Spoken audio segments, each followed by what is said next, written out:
So I was able to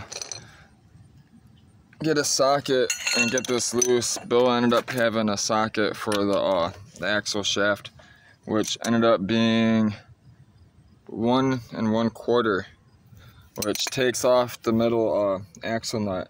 That's really important, which I actually had to have him step on the brake and hold it while I cracked it loose, because my dumbass didn't crack it loose on the ground. I lifted up the car first, which is fine, it's whatever. But I got the lug nuts loose.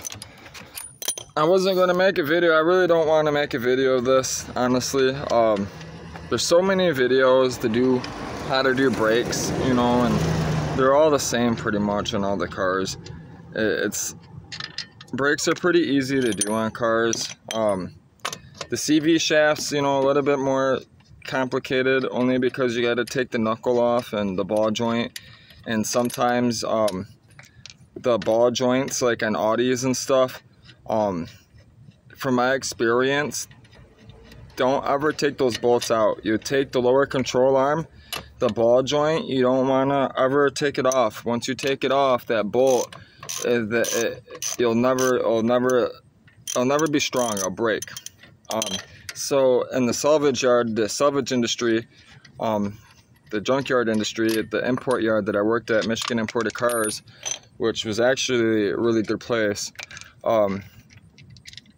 Audis, really it was just Audis and Volkswagen, which is Audi. Some BMWs as well. A lot of BMWs were like that as well. You don't want to fuck up the ball joint, so you just leave it. You just get a whole control arm, which I just pulled off my tire.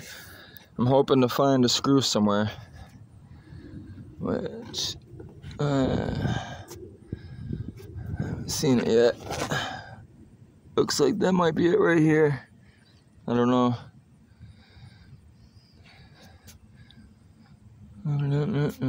Looks like that's what it looks like.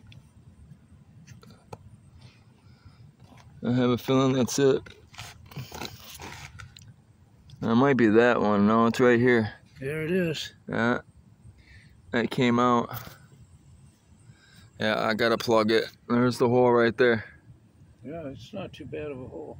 No, but these tires it needs an alignment, you can tell. Yeah. See how it's wearing out on the inside? Yeah. Which is fine though. It's probably cambered out like that on purpose.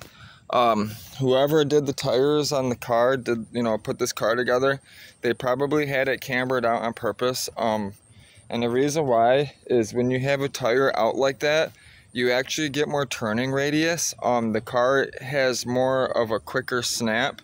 When you steer, it has more steering input. You feel it more. Even though it wears out the tire more faster and unevenly, you get better handling to a point. After that, the tire starts scrubbing, so there's no point. I mean, it already is scrubbing, but it helps with traction a little bit. It probably was done on purpose, most likely. If the other side is wearing the same, if it's not, then it's just because it's out of alignment, which I just noticed too. I got a bend in my rim right here. Yeah. This is why you buy one-piece wheels. You buy forged wheels. You don't buy cast aluminum. In the streets, in my streets where I grew up in Detroit, you'll crack them. That's why I'm actually impressed with these Touring wheels. They're actually one-piece CNC wheels from what I can tell. That's why it bent, and that's what you want. They're stronger. You don't want that cheap cash shit. This shit will crack and you're fucked. So especially if you're racing around, running around like me, you're really hard, abusive on your cars, definitely get forged one-piece wheels. It's worth spending the money.